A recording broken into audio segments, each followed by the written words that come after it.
Assalamualaikum warahmatullahi wabarakatuh. Selamat pagi, siang, sore, malam teman-teman, Bapak dosen. Perkenalkan, nama saya Ayub Santoso, Prodi Teknik Informatika semester 1. Berikut saya akan menjelaskan atau menjabarkan tentang bagaimana jangka panjang dan jangka pendeknya penanganan atau dalam situasi sekarang ini, yaitu pandemi atau COVID-19 ini.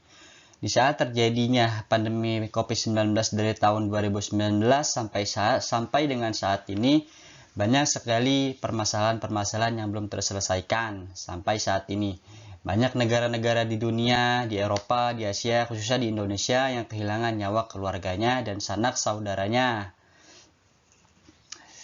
Hal ini dapat membuat semua orang ketakutan, bahkan tidak ada yang mau buat keluar rumah untuk menjalankan aktivitas seperti biasanya. Sampai-sampai pemerintah pun membuat berbagai macam peraturan. Peraturan itu dibuat agar masyarakat untuk tidak keluar rumah. Dengan melakukan semua aktivitas cukup di rumah saja.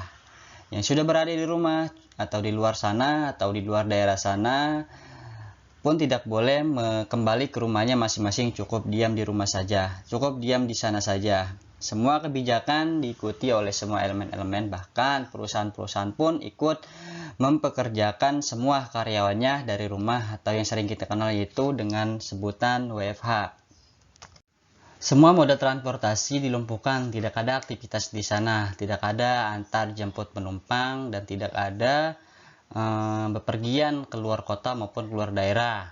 Peraturan ini diterapkan untuk jangka pendeknya penularan COVID-19, jadi selama masih ada orang yang terpapar, peraturan tersebut akan tetap diterapkan.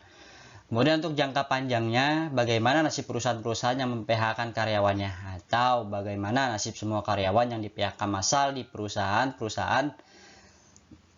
Bahkan ada yang gajinya belum terbayarkan sampai dengan saat ini karena banyaknya perusahaan-perusahaan yang gulung tikar karena masa sulit seperti sekarang ini.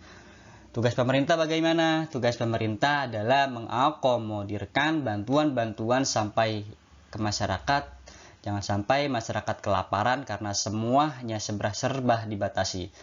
Masyarakat yang kehilangan pekerjaan, bahkan mereka harus putar otak untuk bisa bertahan hidup, tidak mengandalkan bantuan pemerintah yang sering sekali ya kita lihat bantuan pemerintah itu salah sasaran, bahkan tidak ada yang dapat sama sekali. Peranan pemerintah sangatlah dibutuhkan sampai saat ini. Peranan pemerintah sangat-sangat dibutuhkan pada saat seperti sekarang ini, di saat semua masyarakat diawasi gerak-geriknya untuk tidak beraktivitas di luar rumah. Semua tempat keramaian ditutup sampai suasana sepi mencekam. Dampak dari peraturan tersebut dikeluarkan oleh peraturan perundang-undangan negara ataupun peraturan daerah, mengakibatkan anjloknya ekonomi sekarang ini. Masyarakat makin susah dengan tidak boleh atau tidak diizinkan untuk beraktivitas. Di sisi lain, mereka harus makan dan minum dan memenuhi kebutuhan setiap harinya. Tugas pemerintah untuk jangka pendeknya yaitu memberikan atau meringankan beban mereka yang terkena dampak pandemi dengan mensuplai bansos atau mensuplai makanan setiap bulannya, kasih mereka makan dan minuman. Di saat seperti ini, uang negara dikeluarkan untuk korban bencana pun tidak masalah. Berilah bantuan secara merata dan tepat sasaran. Cari data yang akurat, siapa saja yang benar-benar layak mendapatkan bantuan, berikanlah kepada mereka pelayanan yang serba gratis, misal biaya rumah sakit, biaya klinik, biaya obat dan sebagainya digratiskan untuk mengurangi beban mereka yang mempunyai tunggakan hutang seperti masih ada angsuran rumah, motor, pinjaman bank untuk biaya usaha mereka. Kasih keringanan untuk tidak ada tagihan selama proses pandemi, atau peraturan diberlakukan agar mereka bisa hidup dengan tidak lagi memikirkan hal-hal yang menjadi beban mereka. Semua biaya makan, minum ditanggung oleh pemerintah, seperti itu.